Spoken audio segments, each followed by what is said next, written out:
سید العالمین طه و یاسین انیس بے کساں چارہ ساز درد مندہ ہم غریبوں کے غم گسار ہم فقیروں کی ثروت شہریار ارم تاجدار حرم نوبہار شفاعت شب اسرا کی دولہا نوشے بزم جنت دانائے سبل مولائے کل ختم الرسل خسرو خوباں سیاح لا مکان وجہ کل فقہ دل اللہ المکون سر اللہ المخزون عالم ما کانا وما یکون آبوں کے لئے انبیاء جانوں کے لئے اسفیاء مطلع ہر سعادت مقطع ہر سیادت خلاصہ کائنات فخر موجودات حضور احمد مجتبی محمد مصطفیٰ ارواحنا فدا صلی اللہ تعالی علیہ وآلہ وصحبہ وبارک وسلم کی بارگاہ بے گستانا ہے جس طریقے سے پڑھاؤں بلند آواز سے میرے ساتھ مل کر پڑھیں الصلاۃ والسلام علیک یا رسول اللہ الصلاۃ والسلام علیک یا رسول اللہ الصلاۃ والسلام علیک یا نبی اللہ الصلاۃ والسلام علیک یا نبی اللہ الصلاۃ والسلام علیک یا حبیب اللہ الصلاۃ والسلام علیک یا حبیب اللہ وعلی آلک واصحابک یا نور اللہ وعلی آلک واصحابک یا نور اللہ صلی اللہ تعالی علیہ وسلم صلی اللہ علیہ وسلم لحد میں عشق رخ شہ کا داغ لے کے چلے اندھیری رات سنی تھی چراغ لے کے چلے تیرے غلاموں کا نقش قدم ہے رائے خدا وہ کیا بہک سکے جو یہ سراغ لے کے چلے جہاں بنے گی محبان چار یار کی قبر جو اپنے سینوں میں یہ چار باغ لے کے چلے رضا کسی سگے طیبہ کی پاؤں بھی چومے تم اور آہ کے اتنا دماغ لے کے چلے آج کی یہ محفل خصوصیت کے ساتھ تقریب نکاح کے موقع پر انعقاد پذیر ہے اور مستقل طور پر یہ کوئی بیان کی یا خطاب کی محفل نہیں بلکہ اصل یہاں پر نکاح کی تقریب کا انعقاد تھوڑی دیر میں ہونا ہے اور نکاح سے پہلے مختصر کچھ اللہ عز و جل اس کے محبوب صلی اللہ علیہ وسلم کے وہ فرامین جو ہم ایک دوسرے سے عرض کریں تبادلہ خیال کریں تاکہ آپ کے لیے بھی اور میرے لیے بھی نجات کا سامان ہو سکے ہماری مسلمانوں کی کوئی محفل ہو اس وقت تک وہ ختم ہونا ہی نہیں چاہیے جب تک اس میں دین کی کوئی بات نہ ہو دین کی بات ہو میت ہو ہمارے یہاں خطرہ کا پروگرام ہو شادی کی تقریب ہو منگنی کی تقریب ہو کوئی اور محفل ہو دین کی بات کے بغیر مذہب کی بات کے بغیر مسلک کی بات کے بغیر ہماری کوئی تقریب ختم نہیں ہونا چاہیے اس لیے کہ جہاں اللہ عز و جل اور اس کے محبوب صلی اللہ علیہ وسلم کا ذکر ہو جاتا ہے اس کی برکتیں انسان کو زندگی بھر نصیب ہوتی ہے کیوں اس لیے کہ جہاں اللہ رسول کا ذکر ہوگا وہاں رحمتوں کا نزول ہوگا اور جب نزول رحمت کے سائے میں ہم کوئی کام کریں گے تو اس کی برکتیں نسلوں تک ملتی رہیں گی اور اسلام یہی بات کہتا ہے یا ایھا الذین آمنوا ادخلوا فی السلم کافہ اے ایمان والو اسلام میں پورے داخل ہو جاؤ یعنی کہ ہماری سوچ ہماری فکر ہمارا انداز زندگی ہمارا طرز تکلم جو کچھ ہو وہ اسلام کے دائرے میں ہو کوئی بھی چیز اسلام کے باہر نہ ہو یہ تقریب نکاح ہے اور نکاح کی اسلام میں بڑی اہمیت ہے کہنے کو تو یہ ایک سنت ہے اور بڑی عظیم سنت ہے اور اس کو مستقل عبادت کا درجہ دیا ہے چونکہ سنت ہے اور اللہ کے رسول صلی اللہ علیہ وسلم نے اس سنت کی بڑی ترغیب کی ہے اللہ کے حبیب صلی اللہ علیہ وسلم نے اس کی بڑی فضیلت بیان فرمائی۔ عام طور پر لوگوں کا آج کل بہت سارے نوجوانوں کا ایک ذہن بنتا ہے کہ یار نکاح کرنے سے ہونا کیا ہے۔ کبھی کبھی انسان یہ بھی سوچتا ہے کہ میں نکاح کروں گا تو اتنی ساری ذمہ داریاں میرے سر پہ ہوگی، میں کسی کا شوہر کہلاؤں گا، نکاح کے بندھن میں بندھنے کے بعد پھر باپ بھی بنوں گا، بیٹے بھی ہوں گے، بیٹیاں بھی ہوں گی۔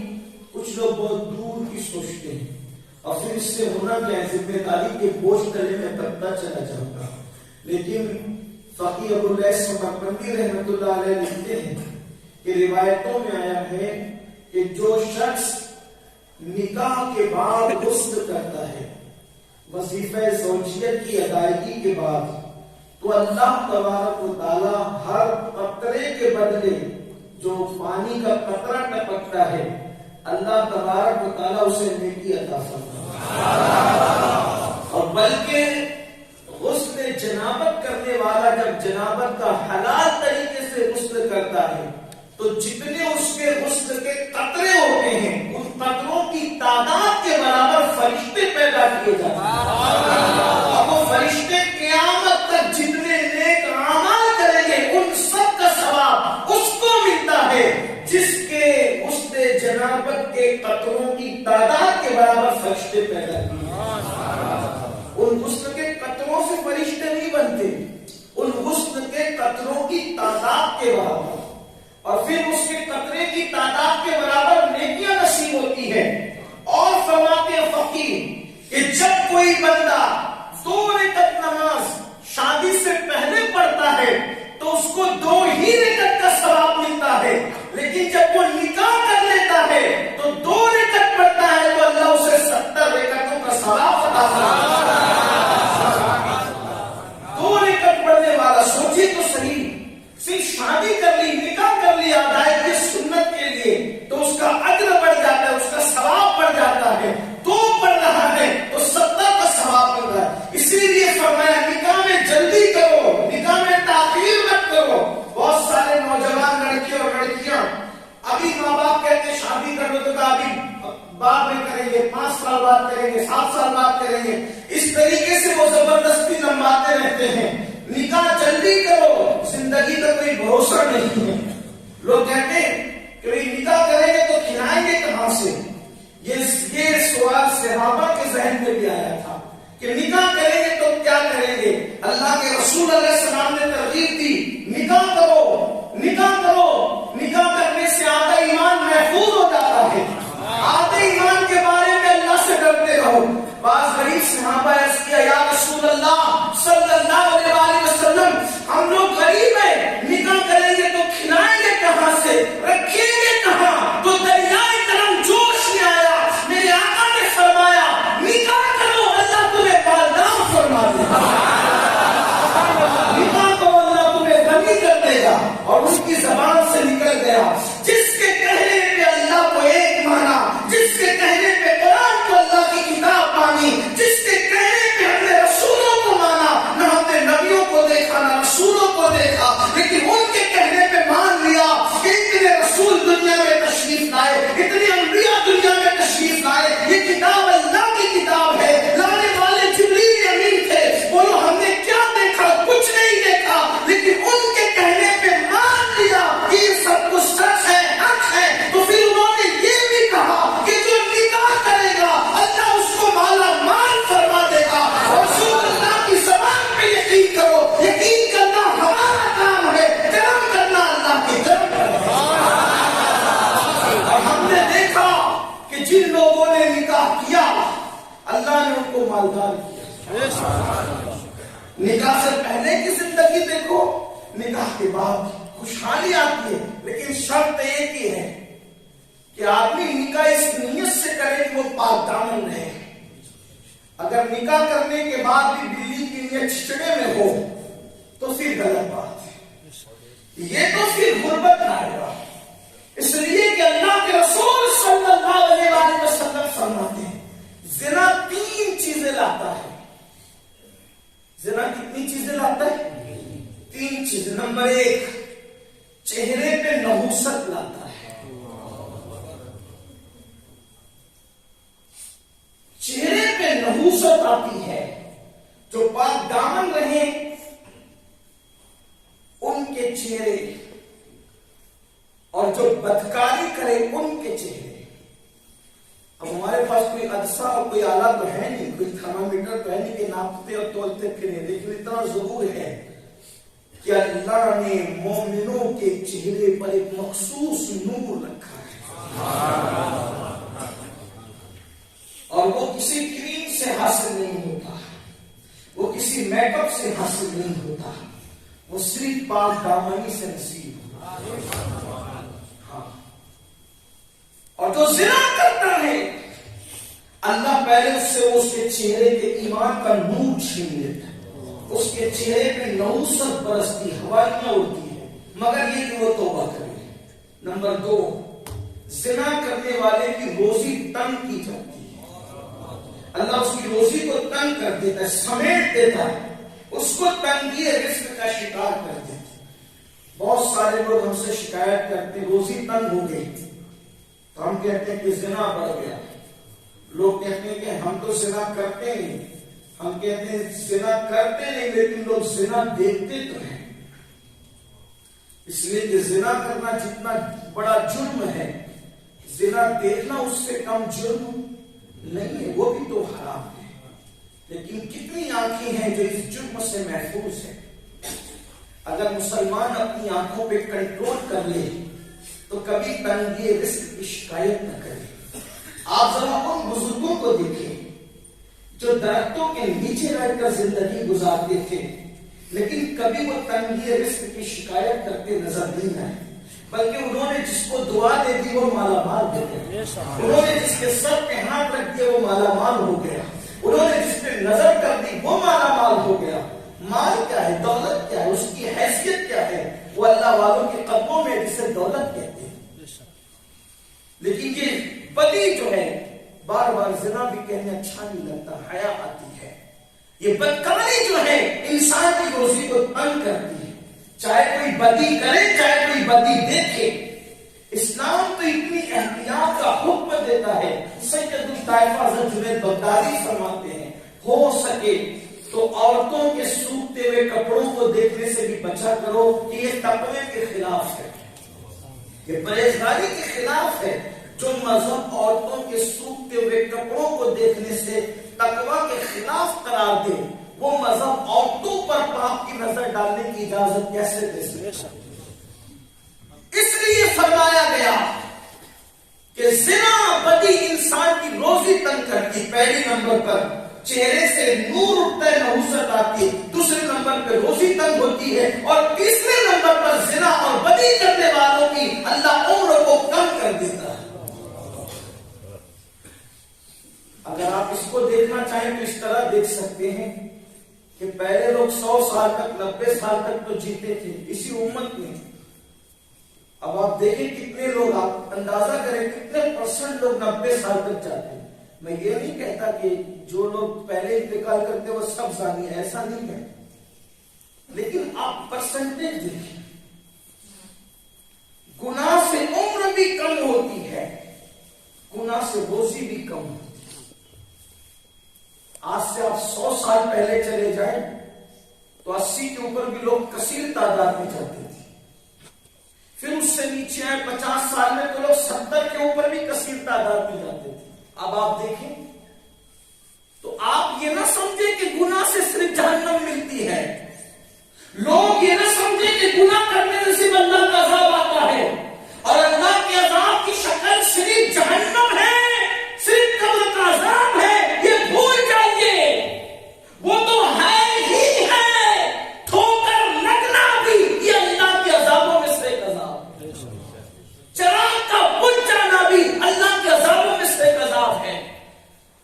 آپ بتاؤں, داتا علی حجویری رحمت اللہ علیہ تو یہاں تک فرماتے ہیں کہ اگر انسان گناہ کرنا چھوڑ دے تو اس کے کپڑے بھی میلے میں ہونا بند ہو جائیں.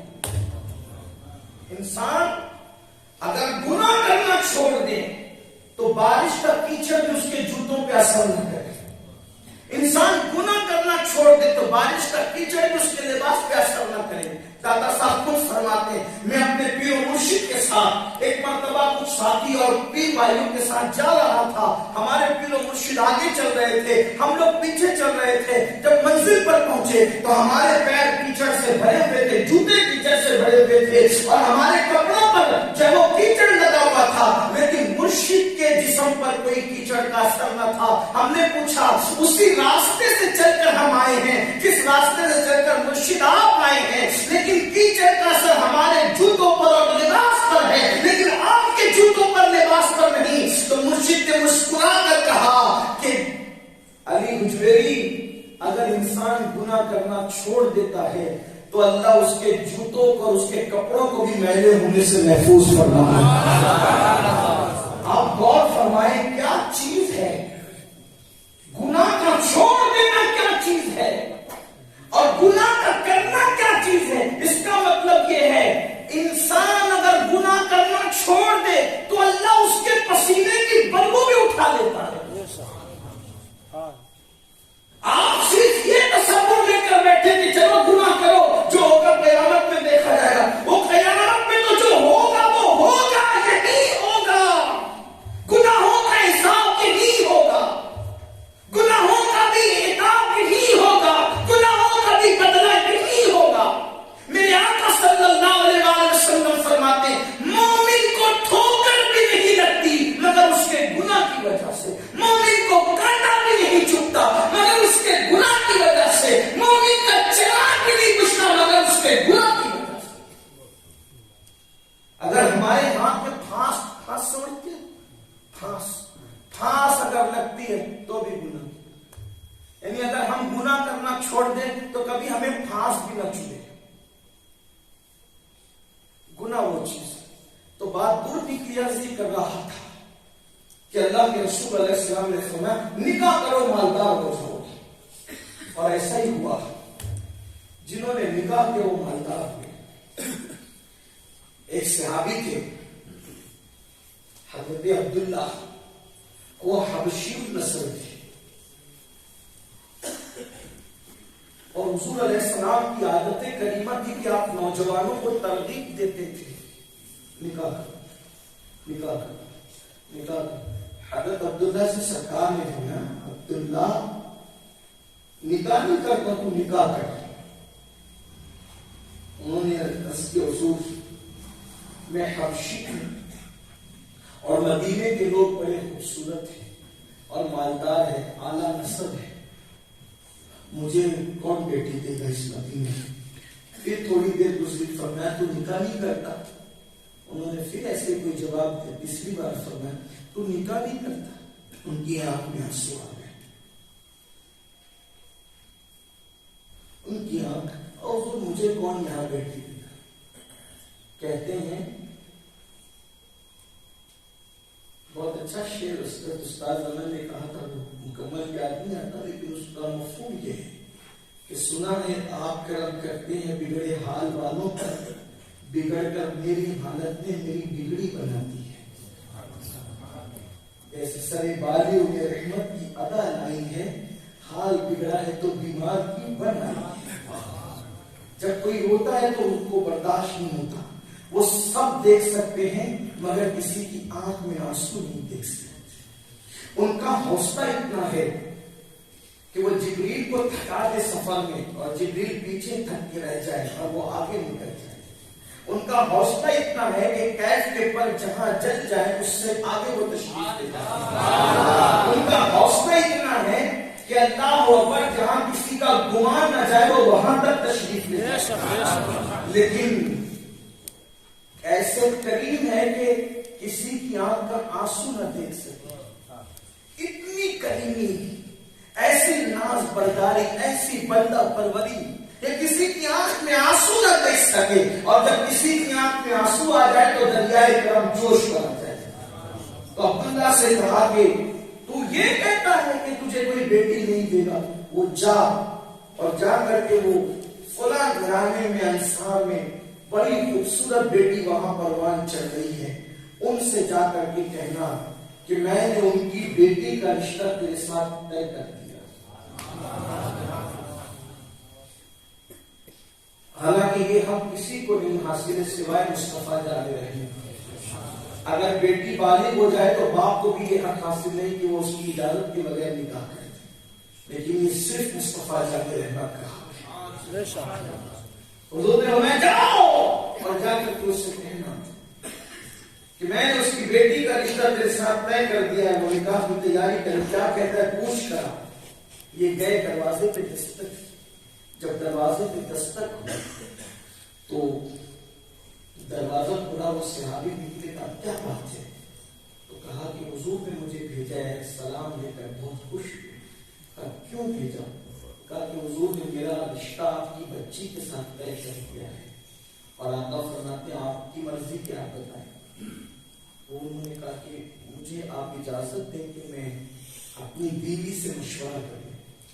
وہ کیا کہتی ہیں؟ انہوں نے بیوی سے کہا، بیوی ان کو جانتی تھی، عبداللہ کو جانتی تھی، تو کہنے لگی وہ حبشی. بس یہ جملے نکلے، بیٹی سمجھ گئی آگے کا جملہ کیا ہوگا. اس سے پہلے کہ ماں کچھ کہتی، بیٹی نے کہا ماں نہ کہہ کر اپنی آخرت برباد نہ کر. سبحان اللہ. آنے والے کو نہ دیکھیں کہ اس کا رنگ کیسا ہے، بھیجنے والے کے مقام. آپ کی بیٹی کتنی خوش نصیب ہے کہ کسی کا رشتہ باپ طے کرتا ہے، کسی کا رشتہ دادا طے کرتا ہے، کسی کا رشتہ بھائی طے کرتا ہے. تیری بیٹی کا رشتہ آمنہ کے بعد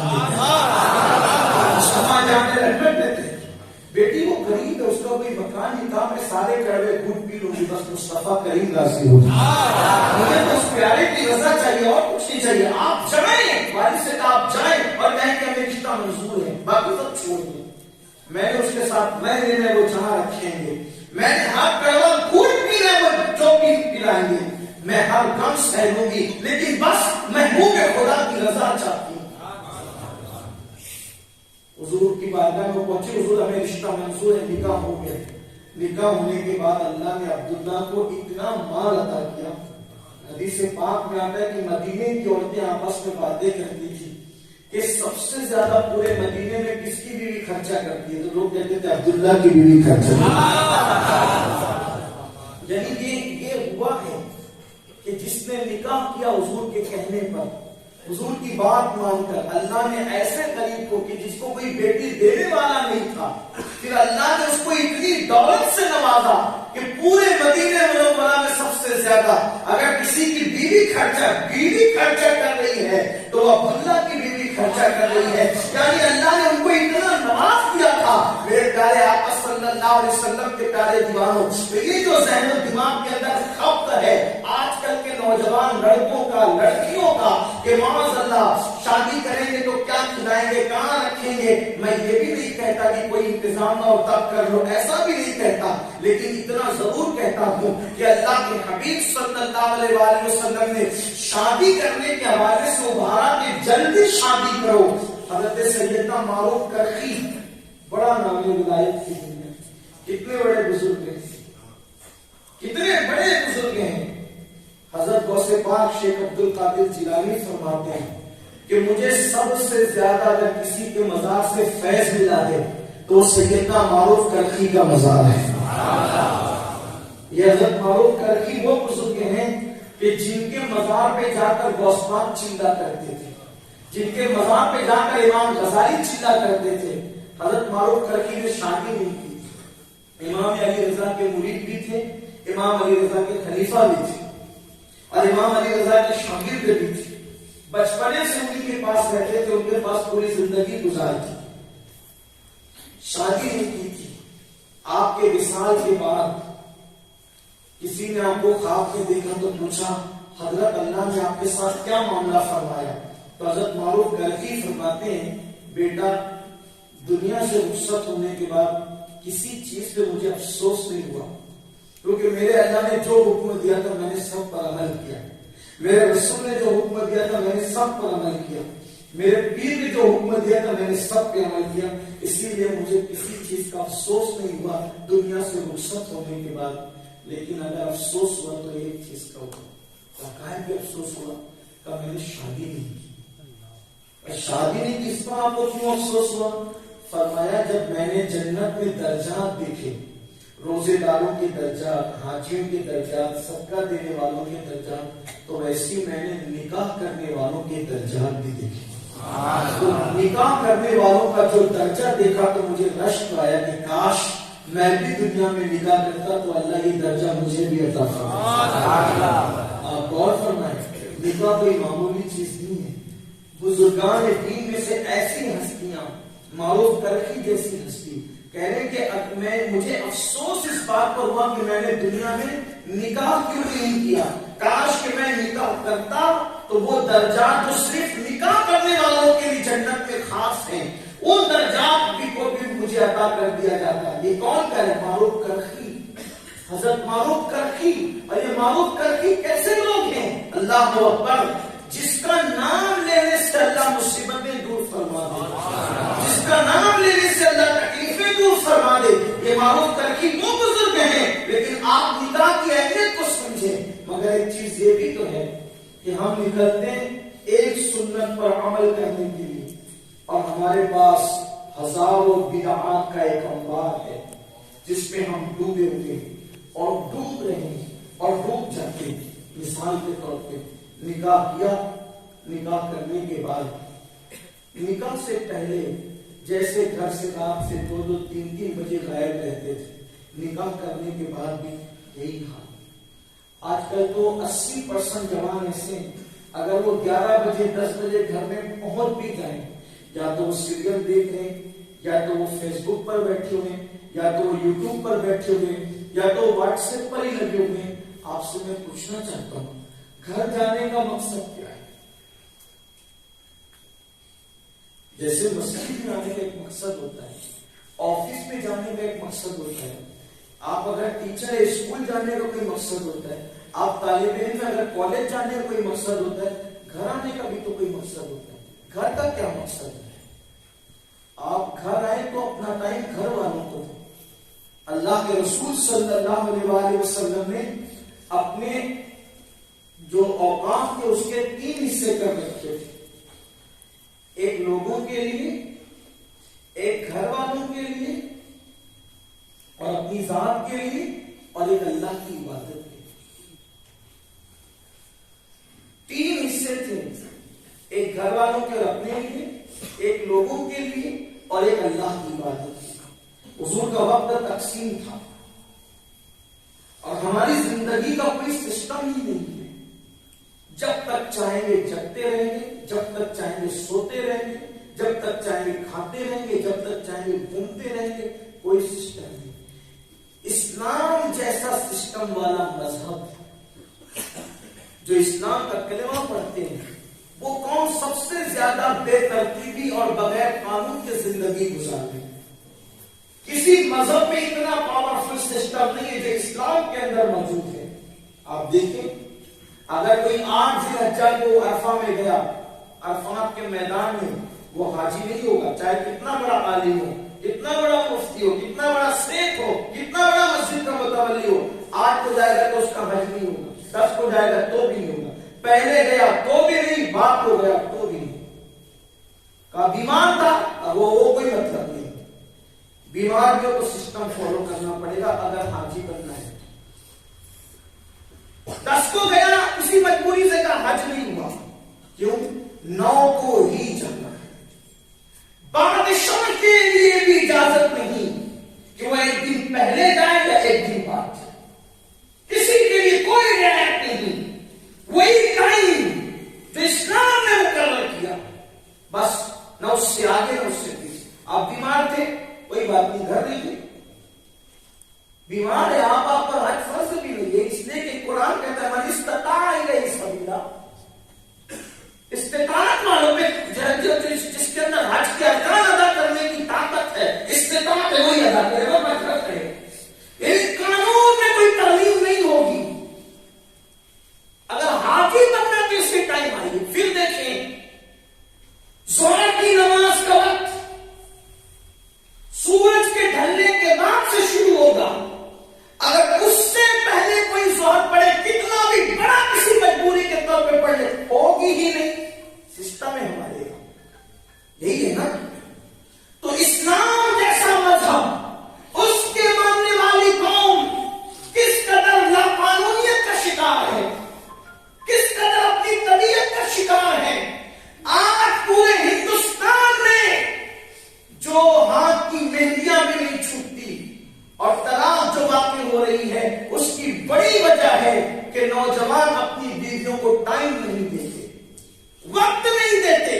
ایک وقت تو پھر وہ آتا ہے کہ ملک ہندوستان کے اندر یہ لعنت پڑتی جا رہی ہے کہ شادی شدہ خواتین ناجائز تعلقات کی طرف بڑھ رہی ہے.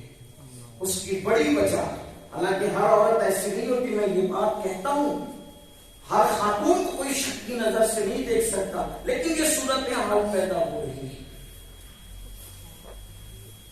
6-6 8 گھنٹہ نوکریوں میں رہیں گے، کاروبار میں ڈوبے رہیں گے، ادھر رہیں گے ادھر رہیں گے، اور جب گھر پہ آئیں گے تب بھی اس کو وقت نہیں دیں گے. اس کا حق ہے. بلکہ اگر ایک طرف نفل نمازیں ہوں اور دوسری طرف بیوی کا حق ادا کرنا ہو، اس کے بستر پہ جانا ہو، اگر نفل نمازیں رکاوٹ بن رہی ہے بیوی کے بستر پر اس کے حق کی ادائیگی کے لیے، تو اسلام کہتا ہے نفل نمازیں چھوڑ دو اور اس کا حق ادا کرو. اس لیے کہ نفل نماز سے افضل ہے اپنی بیوی کا حق ادا کرنا. جس مذہب نے نفل سے اوپر کا درجہ بیوی کے حقوق کو دیا ہو، بلکہ کیا آپ نہیں دیکھتے کتنی مشہور وہ روایت ہے، بار بار پڑھی جاتی ہے، لیکن لوگوں کی آنکھیں نہیں کھلتی. اللہ کے رسول علیہ السلام کے دور میں، ظاہری دور میں، ایک خاتون کی شادی ہوئی. اللہ کے حبیب علیہ السلام نے اس کی شادی کے بعد جب وہ خاتون آئی، وہ نوجوان لڑکی آئی، تو اس سے پوچھا کیسی ہو؟ چونکہ وہ رسول اللہ کے دور کی تربیت یافتہ بیٹی تھی، اس نے شکایت نہیں کی بلکہ شکر کے پردے میں اپنا مقدمہ دربار رسالت میں پیش کر دیا. کیا پیش کیا؟ اصلی یا رسول اللہ صلی اللہ علیہ وسلم، اللہ کا شکر ہے میرے شوہر بہت نیک ہے، پوری رات کو مصلی پر گزار دیتے ہیں. اللہ اکبر. دیکھو کیا وہ تربیت یافتہ خواتین تھی، کیا وہ تربیت یافتہ بیٹیاں تھی. شکوہ نہیں کیا لیکن شکر کے پردے میں شکوہ کر دیا. اور یہ مصطفیٰ جان رحمت کی نگاہ نبوت تھی. حضور ماہر نفسیات تھے، حضور علیہ السلام کلام کی تہ تک پہنچنے والی ہستی تھے. اللہ اکبر. ارے جو خدا کا کلام سمجھ سکتا ہے وہ بندوں کے کلام کی تہ تک کیوں نہیں پہنچ سکتا؟ جب اللہ اکبر خدا نے ان کو اتنا عقل و شعور عطا کیا ہو کہ وہ الف لام میم کا مطلب جانتے ہو، اس کی گہرائی جانتے ہو، اس کا راز جانتے ہو، تو کس کے جملے تھے جو مصطفیٰ جان رحمت کی سمجھ سے بالا کر ہوتے؟ وہ خاتون، وہ بچی، وہ نوجوان لڑکی آقا کریم کی بارگاہ میں عرض کرتی، یا رسول اللہ میرا شوہر اتنا نیک ہے کہ پوری رات عبادت میں گزار دیتا ہے. اللہ نے مجھے ایسا نیک شوہر عطا فرمایا. ہماری تمہاری طرح کوئی انسان ہوتا تو کہتا واہ سبحان اللہ کیا شوہر ملا، بیٹی مبارکباد. لیکن قربان اتنا سننے پر میرے آقا جلال میں آ گئے، ذرا بلا اس کو. جب اس جوان کو بلایا گیا، حضور کے جملے کیا تھے؟ کیا تو مجھ سے زیادہ اللہ سے ڈرتا ہے؟ اللہ کے حبیب صلی اللہ علیہ وسلم نے فرمایا کیا تو مجھ سے زیادہ اللہ سے ڈرتا ہے؟ انہوں نے اس کی آقا ہمارے ماں باپ آپ کے قربان، کوئی آپ سے زیادہ کیسے ڈر سکتا ہے؟ سرکار فرماتے پھر میں روزہ بھی رکھتا ہوں، افطار بھی کرتا ہوں، میں سوتا بھی ہوں، عبادت بھی کرتا ہوں. جو میری سنت کو چھوڑ دے وہ ہم میں سے نہیں. پھر فرمایا رات پر نفل پڑھتے ہو تمہاری بیوی کی حق تلفی ہوتی ہے، نفل بھی پڑھو اس کا حق بھی ادا کرو. حضور نے پوری رات نفل پڑھنے سے منع فرما دیا، فرمایا نفل بھی پڑھو اس کا حق بھی ادا کرو. اب آپ مجھے بتائیں اگر نفل پڑھنے سے بیوی کو ٹائم نہیں بھی دیا جاتا تو حضور پوری رات نفل پڑھنے سے روک دیتے. یہ جو پوری رات فیس بک پر بیٹھنے والے لوگ ہیں، پوری رات یوٹیوب پہ بیٹھنے والے لوگ ہیں، پوری رات جو ہے وہ فلمیں دیکھنے والے لوگ ہیں، وہ اللہ کو منہ کیا دکھائے؟ اور یاد رکھنا اپنی بیویوں پر اتنا ظلم مت کرو. اللہ کے رسول علیہ السلام کو اس بات کا کتنا احساس تھا کہ میرے بعد میری امت اپنی عورتوں پہ ظلم کرے گی. اسی لیے اللہ کے رسول علیہ السلام کو جن جن چیزوں کا احساس تھا نا کہ میرے بعد میری امت ان کے ساتھ اچھا سلوک نہیں کرے گی، حضور نے دنیا سے ظاہری طور پہ جاتے جاتے بھی ان کی یاد دلائی. اللہ کے رسول علیہ السلام جب دنیا سے تشریف لے جا رہے تھے تو 3 چیزیں حضور کی زبان پر تھی. ایک تو اللہ کا نام تھا, دوسرا نماز کی تاکید تھی, اور تیسرا بیویوں کے ساتھ اس نے سلوک کرنے کی تاکید. یہ حضور علیہ السلام کی ظاہری زندگی کے آخری جملے تھے. میرے بعد اپنی بیویوں کے ساتھ, اپنے غلاموں کے ساتھ, اپنے ماتحت لوگوں کے ساتھ اچھا سلوک کرنا, اور فرمایا نماز کی پابندی کرنا. اور تیسرا جملہ اللہ کا نام تھا. رفیق اعلیٰ کی طرف جانے کی بات تھی. آپ مجھے بتائیں کہ اللہ کے حبیب علیہ السلام کو احساس تھا, اس لیے بار بار فرمایا اپنی جان کے دشمنوں پہ لعنت نہیں کی, لیکن بیوی پہ ظلم کرنے والے پہ اللہ کے رسول نے نام لے کے لعنت فرمایا. آج کل ہم بیویوں کے ساتھ سلوک کیا کرتے ہیں؟ ظلم صرف یہ نہیں کہ آپ ان کو ماریں. کچھ لوگ سمجھتے رہتے تو کبھی ماریں گی تو میں تھوڑی ظلم کرتا ہوں. ظلم صرف یہ نہیں کہ آپ ان کو گالی دیں, ظلم صرف یہ نہیں کہ آپ ان کو خرچہ نہ دیں, آپ ان کو وقت نہیں دے رہے, یہ بھی ظلم ہے, بلکہ یہ تو بڑا ظلم ہے. یہ ظلم عظیم ہے کہ آپ اپنی بیوی کو وقت نہ دیں. اللہ کے رسول علیہ السلام کی اتنی مصروف ترین زندگی تھی. علامہ اشرف القادری رحمۃ اللہ تعالی علیہ نے آپ کی زندگی کا حساب لگایا, اور حساب لگا کر حضور کی زندگی کی مصروفیات گنائی تو عقل دنگ رہتی ہے. کائنات میں حضور سے زیادہ مصروف انسان نظر ہی نہیں آتا. آپ سوچ سکتے ہیں اللہ کی پوری کائنات کا نظام جس کے کندھوں پہ جس نے اٹھا رکھا ہو, بار دو عالم جس نے اٹھا رکھا ہو, اس کی مصروفیتوں کا عالم کیا ہو. جو ایک کارخانہ سنبھالے, ایک فیکٹری سنبھالے, ایک کمپنی سنبھالے, ان کی مصروفیت کتنی ہوتی ہے, اور جس کے کندھوں پہ دونوں عالم کا بار ہو اس کی مصروفیت کتنی ہوگی. جس کو بار دو عالم کی پرواہ نہیں, ایسے بازو کی قوت پہ ہاتھ ہو سکتا, جس کے بازو نے بار دو عالم کو اٹھا رکھا تھا. اتنی مصروف ترین ہستی, لیکن قربان جائیں کوئی ام المومنین رسول اللہ کے کردار کے حوالے سے یہ شکایت کرتی نظر نہیں آتی کہ حضور ہمیں وقت نہیں دے. اللہ کے رسول علیہ السلام سب کو وقت عطا فرماتے اور برابر عطا فرماتے تھے, روز عطا فرماتے تھے.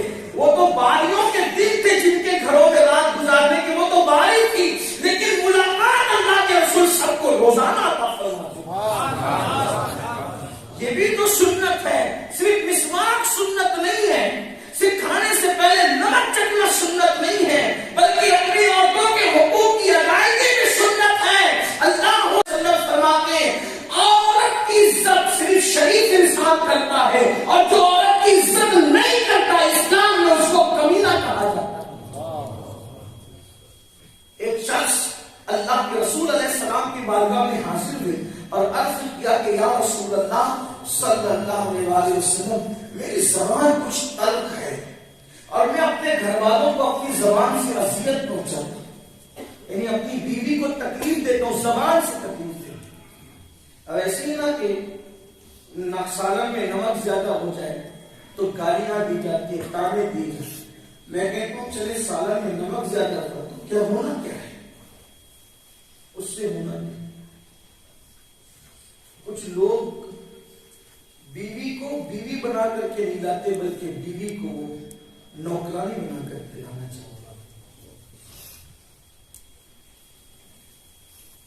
یہ جن لوگوں کو سالن میں نمک زیادہ ہونے پر غصہ آتا ہے نا, ان کا پریشر بڑھتا ہے, کبھی ایک دن ان کو بولوں کہ ایک ٹائم کا سالن بنا کر بتا دیں تو ان کی اوقات سمجھ میں ہے کہ یہ جو چھوٹی سی ہانڈی ہے نا, یہ کتنی محنتوں سے بنتی ہے.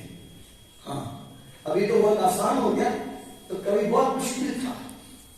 میں اپنے نبی کی زندگی کو پڑھتا ہوں, دیکھتا ہوں تو مجھے حیرت ہے. ام المومنین سیدہ عائشہ صدیقہ فرماتی کہ جب میں بیمار ہوتی تھی تو اللہ کے رسول میرے حصے کے کام اپنے ہاتھوں سے کرتے تھے.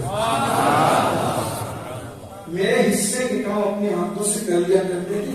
کبھی کبھی ایسا ہوتا کہ میری بیماری کا خیال کر کے میرے گھر کا آٹا اللہ کے رسول گوندھ دیتے تھے اور میں روٹیاں پکاتی تھی. وہ ہمارے گھر میں پانی بھی بنتے تھے. اللہ کے رسول علیہ السلام پانی خود لاتے تھے.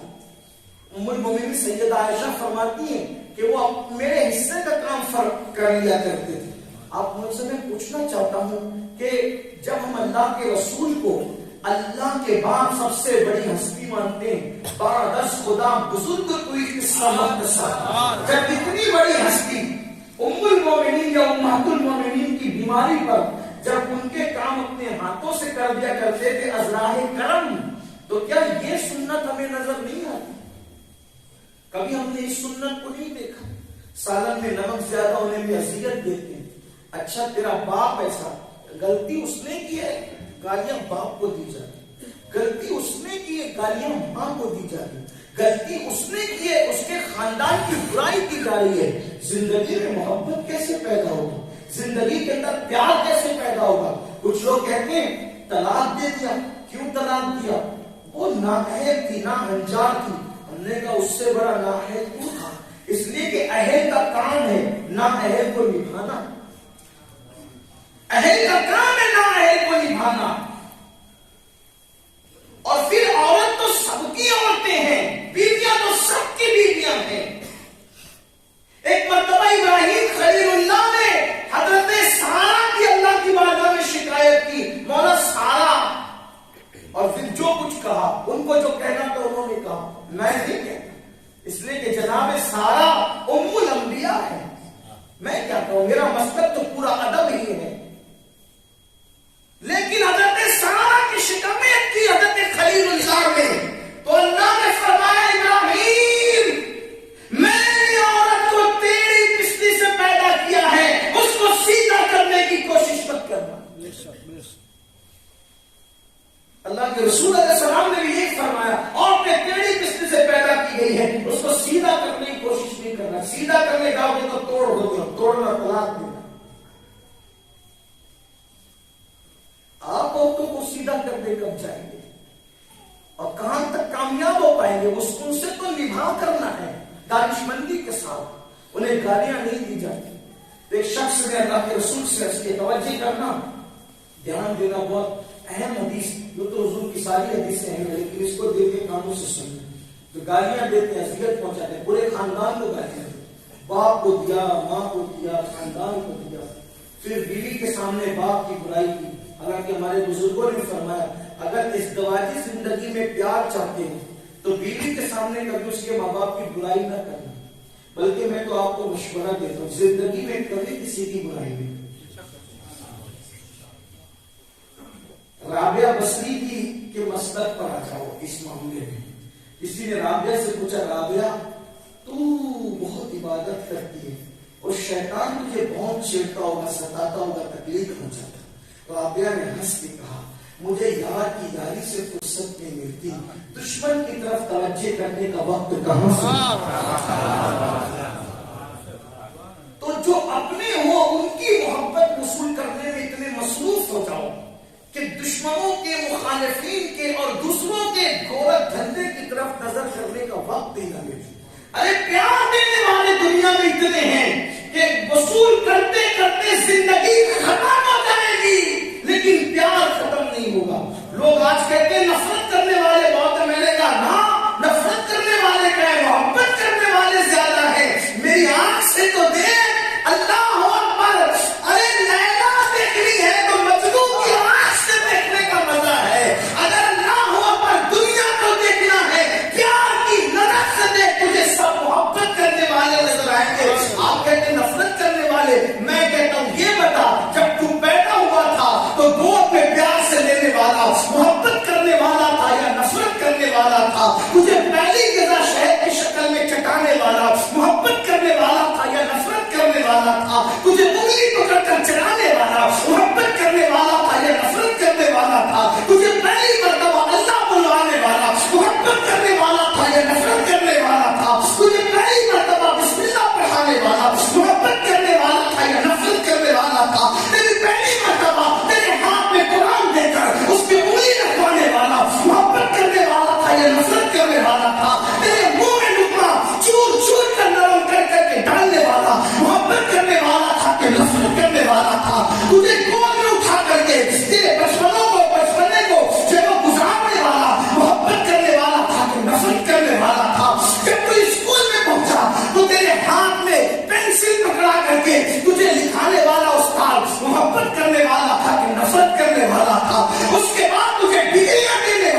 والا تھا، پھر تجھے نوکری دلوانے والا، تیری روزی کا ذریعہ بننے والا، محبت کرنے والا تھا کہ نفرت کرنے والا تھا، حتیٰ کہ تیرا نکاح کرانے والا محبت کرنے والا تھا کہ نفرت کرنے والا تھا، تجھے تیری بیوی سے ملانے والا نفرت کرنے والا تھا کہ محبت کرنے والا تھا، جس کے ہاتھ میں ہاتھ دے کے مریض ہوا نفرت کرنے والا تھا کہ محبت کرنے والا تھا، حتیٰ کہ جب بیمار پڑا تجھے دوا دینے والا محبت کرنے والا تھا کہ نفرت کرنے والا تھا، اس کے ہاسپٹل میں داخل ہوا محبت کرنے والا تھا کہ نفرت کرنے والا تھا، حتیٰ کہ جب تو چارپائی میں لیٹے نہ مرنے کے لیے تو اس وقت تیری آنکھوں کو آخری مرتبہ بند کرنے والا محبت کرنے والا تھا کہ نفرت کرنے والا تھا، تیری بیٹے کی خبر سن کر انا للہ پڑھ کر کے جس سے محبت کرنے والا تھا کہ نفرت کرنے والا تھا، پھر تجھے ٹہرانے والے محبت کرنے والا تھا کہ نفرت کرنے والا تھا،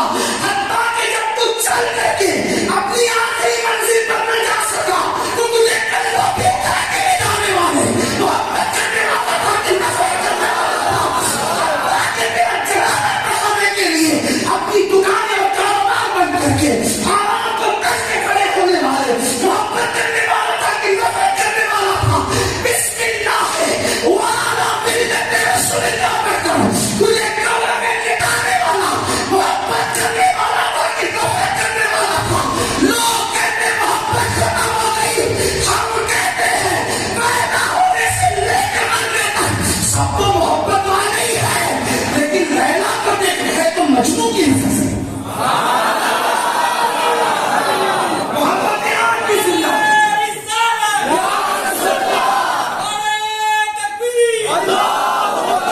محبت کرنے والے آپ بھی ہیں، انہی سے محبت وصول کرتے ہو، ہمیں درس کسی سے کیا ہے، ہمیں درس اتنی محبتیں لوگ دے رہے وصول کرتے کرتے زندگی ختم، لیکن اپنا نظریہ بدلنا پڑے گا، ہاں ورنہ آپ چشمہ کالا لگائیں تو سفید بادل بھی آپ کو کالے دکھائیں، عشق کی عینک لگاؤ سب میں جلوہ آنکھ کے ساتھ، میرے امام نے تو کہا مٹ جائے یہ خودی تو جلوہ کہاں دے، اپنے آپ کو مٹا دے پھر دیکھ یار کا جلوہ کہاں موجود، سب محبت کرنے والے، اور ایک بات کہوں تو محبت کرنے لگ جا ساری دنیا تجھ سے محبت، تیرا دل تیرا کاسہ دل محبت اور عشق سے خالی ہے، اس لیے تو محبت کے لیے در در کا بھکاری ہے، اگر تو اپنے دل کو محبت سے لبریز کر لے تو تتلیاں تجھ سے پیار کریں، بھورے تجھ سے محبت کریں، چونٹیاں تیرے لیے دلوں سے مغفرت کی دعائیں، نشیاں سمندر میں تیرا ذکر کریں، تو ہے کیا، تو نے اپنے آپ کو سمجھا، محبت بڑی عظیم چیز ہے، اسی لیے تو میرے امام نے جب خطبہ لکھا تو حدیث کا ہے اللہ لا ایمان لمن لا محبت اللہ، آگاہ ہو جاؤ محبت کے بغیر ایمان ہے نا، ہمارا تو مسئلہ کی محبت ہے، ہمارا تو مشرعی محبت ہے، ہمارا تو مسئلہ کی محبت ہے، ہمارا یہ سب کچھ محبت ہے، لیکن لوگ محبتوں کو چھوڑ کر نفرتوں کی بات کرنے کی پتہ نہیں کیوں عادی ہو گئے، لوگوں کو پھول کا حسن کیوں نظر نہیں آتا کہ وہ کانٹوں کی بدسورتی کی شکایتیں کرنے لگے، بات دور نکلی، میں عرض یہ کرتا بیوی کو طلاق دینے والے مرد نہیں نامرد ہے، کیونکہ وہ کہتے نااہل تھے تو اس کو نبھا لیتا، تو اہل بناتا، ارے نادان وحشی درندے کو بھی تربیت دو نا تو وہ بھی اپنا منچاہا کام کرتا ہے نا، حالانکہ مثال دینی چاہیے کہ نہیں دینی چاہیے، کہاں تک درست ہے یہ تو فیصلہ مجمع کر لے گا، اگر اچھی لگے تو قبول کرنا، بری لگے تو پلٹا دینا، میری برائی مت کرنا چاہیے۔ شیر جنگل کا بادشاہ، اس کا کام کیا، چیر پھاڑ کر کے کھانا، یہی کام ہے اس کو، اور کچھ کام آتا ہے کیا، بولو ہے نا، سرکس والے اس کو پکڑ کے اس کی تربیت کرتے ہیں تو بولو جب آتا ہے اپنا کمال دکھانے کے لیے، کرتب دکھانے کے لیے سرکسوں میں، تو وہ جو چاہتے وہ وہی کرتا ہے، نہیں کرتا۔ اگر درندے کی تربیت کی جائے تو درندہ اپنی مرضی کے مطابق کام کر سکتا ہے، عورت تو اشرف المخلوقات ہے،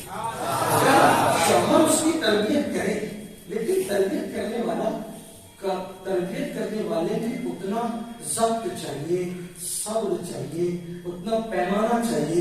ام المومنین سیدہ عائشہ فرماتی ہم لوگ حضور سے لڑ کے ناراض ہو کے بیٹھ جاتے، حضور آ کے ہمیں منا لیتے. میں اس حدیث پہ پہنچا تو مجھے حیرت ہوتی. اس کا مطلب یہ ہے کہ منانے کا کام مردوں کا ہے اور روٹنے کا کام عورتوں کا ہے. اب جو مرد روٹ جائے میں ان کے بارے میں کیا رائے کروں؟ روٹنا کام مردوں کا نہیں تھا. ام المومنین کے حضور ہم سے کبھی نہیں روٹتے تھے، ہم روٹ کے بیٹھے اور فرماتے کہ ایسے منانے کا پیارا انداز تھا. ہائے ہائے، کبھی کانوں کی جو لو پکڑ کر دبا دیا اور دبا کر فرمایا او ننھی منی عائشہ. یہ فرمایا. کبھی کبھی کوئی ام المومنین آپس میں تکرار ہو گئی، بیٹھ گئی. ایک مرتبہ حضرت صفیہ نے کہا حضور وہ فلانی آپ کی جو زوجہ پاک ہے، ان کے نام مجھے یاد ہے لیکن ذکر نہیں کروں، ہماری مائیں ہیں نا، عظیم ہے، ہماری ماؤں کی عظمت جن کے قدموں پہ قربان ہے وہ امہات المومنین ہے. بیوی ہونے کے اعتبار سے دنیا میں ان کا کوئی مثل نہیں، کوئی حل نہیں. اور صفیہ نے فرمایا، عرض کیا حضور وہ فلانی جو آپ کی زوجہ ہے اس نے مجھے کہا یہودن کہا کہ تو یہود کی اولاد ہے، یہودیوں کی بیٹی ہے. تو حضور مجھے تکلیف ہوئی. آقا نے کہا بول نہ، تو جواب دی. صفیہ تم جواب دو. حضور کیا جواب دوں؟ کہنا کہ میں تو انبیاء کی بیٹی، میں تو انبیاء کی بیٹی، موسیٰ و ہارون کی اولاد ہوں میں. آپ اندازہ فرمائیں حضور نے یہ بھی کیا. تو عرض کر رہا کا بات ختم کرتے ہوئے ٹائم زیادہ ہوا کیونکہ مجھے ٹرین پکڑنی اور شاید دولہے کا مجھے انتظار ہے کہ دولہا کی یہ بھی بہادریاں ہیں. مقرر کو 5000 کا ہار پہناتے ہیں، دولہے کو بھی پہناتے ہیں. وہ پہچان نہیں مارے دولہا، مقرر تو سب پہچانتی ہے نا، دولہے کو بھی پہناتے ہیں. پہلے سے پہنا لیتے ہیں.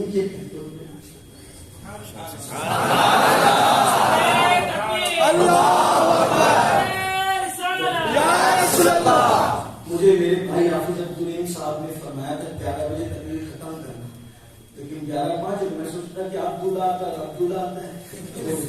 اگر نہیں پوچھتا تو شاید میں تو سوچتے رہتا کہ بہرحال اچھی بات. خیر شادی کی محفل بھی شادی کی طرح ہی ہونی چاہیے. تو دولہے کے گلے میں ہار ڈال دیا اتنا ایسے نہیں کہتا کہ 50,000 والا ڈال دیا، ایسا کہ پہچان ہو جائے کہ یہ دولہا ہے. اچھا کچھ لوگ کہتے ہیں نہیں ہم وہ سادگی سے کریں گے مولانا نکاح، بہت سادگی قائم ہوتی ہے. پتہ ہے صرف صحرا نہ لانے میں سادگی، باقی وہ جو ویڈیو شوٹنگ کے لیے جس کو بلایا ہے اس کو 25,000 دیا اور 500 روپے کا ہار ملا ہے کیونکہ اس کو سند حاصل کرنا ہے سادگی کی. اس کے بعد شیروانی کتنے کی پہنا؟ 1 لاکھ روپے. کرتا پاجامہ اور جوتیاں کتنے کی؟ 50,000 کی. اور شادی ہو رہی ہے سادگی سے. صرف کیوں؟ کیونکہ اس نے ہار نہیں پہنا. اس کو بیوقوف بناتے ہو. کچھ لوگوں نے تو سیرے میں شرک لکھ دیا کہ سیرا پہننا شرک ہے.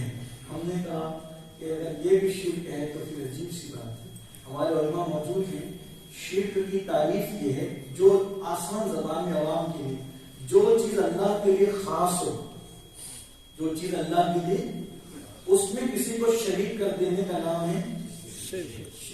کسی کو شرک کہتے ہیں، ٹھیک ہے نا.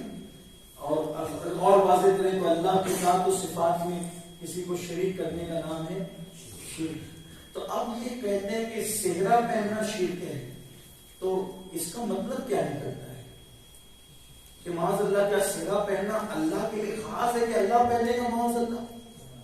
کیسی جہالت کی بات. اب بات سمجھانے کے لیے کہہ رہا ہوں.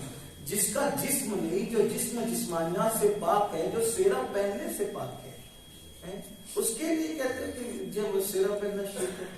لوگ عجیب سی بات ہے. اور ایسی ایک مشین گن چلائی شرک کی کہ لوگ ڈرنے لگے کیا یہ شرک نہ ہو جائے. تعویذ پہننا شرک، صحرا پہننا شرک، یا غوث کہنا شرک، یا خواجہ کہنا شرک، یا داتا کہنا شرک. کیوں شرک؟ تو کہا نہیں غوث تو صرف اللہ ہے، انسانوں میں بھی غوث نہیں ہو سکتا. میں کہا لیکن پورے قرآن میں تو اللہ نے یہ نہیں کہا کہ میں غوث ہوں شریف، لیکن اللہ نے قرآن میں ضرور 2 مقام پہ یہ کہا کہ میں مولانا ہوں، ہے نا. ایک تو بہت مشہور ہے، آپ کو سب کو پتا ہے اور یاد ہے، کیا ہے؟ اللہ تعالیٰ قرآن میں کیا فرماتا ہے؟ انت مولانا فانصرنا علی القوم الکافرین. قرآن میں اللہ ہم سے کہوا رہا ہے کہ تم اس طرح کہو. کیا کہو؟ کہ اللہ تو کیا ہے؟ مولانا ہے. تو مولانا کون ہو؟ دیکھیے قرآن میں تو بولو مولانا کون ہے؟ تو اب اللہ مولانا ہوگا تو بندے کو مولانا کہنا کیا ہوگا؟ لیکن سارے مکاتب فکر میں مولانا گھوم رہے ہیں، تو اللہ مولانا بندے کو مولانا کہنا شرک نہیں. اور اللہ غوث تو بندے کو غوث کا تو شرک. تو تم نے غوث سے کوئی لینا دینا نہیں. تم کو اصل میں جو چڑ ہے نا وہ میرے شیخ عبد القادر جیلانی سے چڑ. بس یہ بات اور کوئی بات نہیں. ورنہ اگر تمہیں اتنا توحید کا لحاظ ہوتا تو مولانا کہنا چھوڑو. کون سا ایسا مکتب فکر ہے جہاں مولانا نہیں ہے؟ اور قرآن میں اللہ کہتا ہے انت مولانا. اب نہیں یعنی ایسا مطلب تو یعنی ایسا مطلب جو اب یہاں سمجھاؤ گے تو یا غوث پر بھی یعنی ویسا مطلب آپ خود ہی سمجھ گے. یہ بات ہے. اور غریب نواز شریف بننا، مولانا بھی تشریف بننا. یہ بات ذرا سمجھا کرو، لوگ سمجھتے نہیں ہیں. تو اگر کوئی قرار دینا کہ سیرا پہننا شرک ہے، ڈرنا نہیں. ہمارے بزرگوں کا طریقہ ہے. ہاں ہم جیتے ہوتے ہیں تو بھی پھولوں میں ہوتے ہیں، مرتے ہوتے ہیں تو بھی پھولوں میں، لیکن لمٹ پہ ذرا لمٹ پہ 5000 والا نہیں کرنا. اس کی بھی لمٹ ہونی چاہیے، ایک حد ہونی چاہیے. اسلام مذہب اعتدال ہے، نہ افراط کرو نہ تفریط. تو بات میں مکمل کروں. وہ حدیث جو پڑھنے جا رہا ہوں پھر نکاح کی تقریب میں پر تشریف پہ اللہم صلی علی سیدنا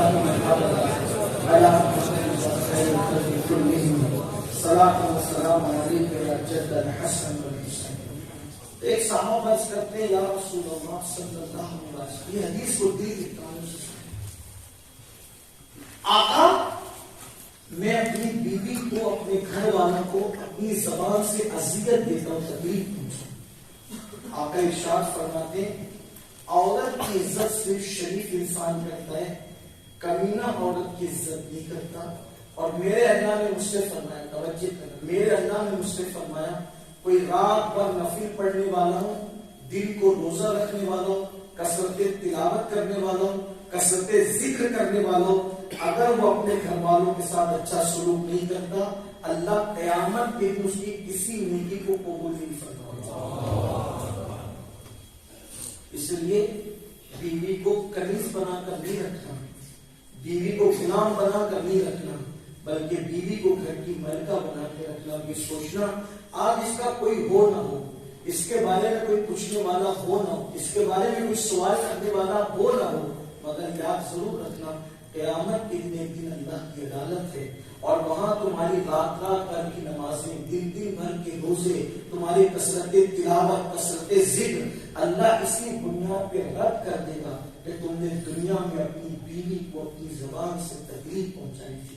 جب زبان سے تکلیف پہنچانے کا یہ وبال ہے تو جو ہاتھوں سے مارتے ہیں، جو پیٹتے ہوں، جو عین شباب اور جوانی کے عالم میں چھوٹی چھوٹی غلطیوں کے طلاق دے دیتے ہوں، وہ لوگ اللہ کو کیا جواب دیں گے؟ لوگ کہتے ہیں مولانا طلاق دیا نا تو مہر تو دے دیا نا، میں نے تو یہ تو دے دیا نا، وہ تو دے دیا نا. نادان، تو نے اس کا جہیز لوٹایا، اس کا لباس لوٹایا، اس کا مہر لوٹایا، اس کی عدت کی رقم لوٹائی. کیا تو اس کا چوسا ہوا شباب بھی لوٹا سکتا ہے؟ اگر لوٹا سکتا ہے تو لوٹا کر کے بتا دے. اس کی زندگی کے وہ گزرے ہوئے ایام جو 18 سال کی عمر سے لے کر اس نے 40 سال کی عمر تک تجھے پورا شباب چوسنے دیا، کیا تو اسے وہ بھی لوٹا سکتا ہے؟ اور نہیں لوٹا سکتا. تو مجھے یہاں کسی شاعر کا بہت اچھا خوبصورت سا شعر یاد آتا ہے کہ مجھے طلاق تو دیتے ہو بڑے غرور کے ساتھ، مجھے طلاق تو دیتے لیکن وہ بڑے غرور کے ساتھ میرا شباب بھی لوٹا دو میرے مہر کے ساتھ. بتاؤ کیا کوئی لوٹا سکتا ہے؟ نہیں. تو اس شباب کو جو چوز کر کے زندگی میں ادھوری زندگی میں تم چھوڑ دیتے ہو تو اس کی وہ صفیاں جب رات کی تاریکی میں بلند ہوتی ہوگی, اس کا وہ کرب, اس کا وہ اضطراب جب بلند ہوتا ہوگا تو اللہ کی ایک غضب کو کس طرح سے وہ ابھارتا ہوگا. اور یاد رکھنا کسی کی خوشی کو چھیننے والا زندگی میں کبھی خوشیاں نہیں پاتا. میں نے بے قصور بیویوں کو طلاق دینے والوں کو بڑھاپے میں بھیک مانگتے دیکھا. اس لیے اللہ کے بندوں اپنی بیویوں پہ ظلم نہ کرو.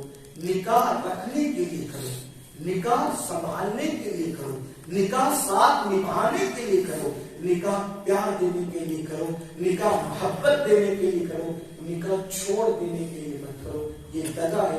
ہاں اگر کوئی شرعی معاملہ ہے تو مفتیان کرام برابر رہنمائی کریں گے. ایک منزل آتی ہے جہاں شریعت اجازت دیتی ہے چھوڑ دینے کی, لیکن وہ بہت کم مقامات ہیں.